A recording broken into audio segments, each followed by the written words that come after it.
Hello Terrace family, you would have seen our reel on the pepper plant harvest. So today we will be moving plants into a bigger planter, and we will also be giving support for them to sort of grow vertically.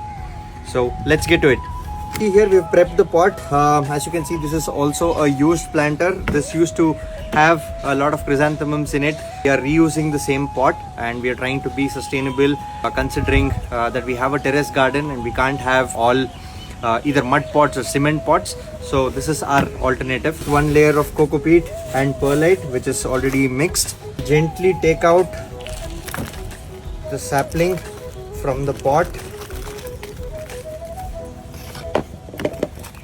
Also, we will carefully remove it so that we don't hurt the plant.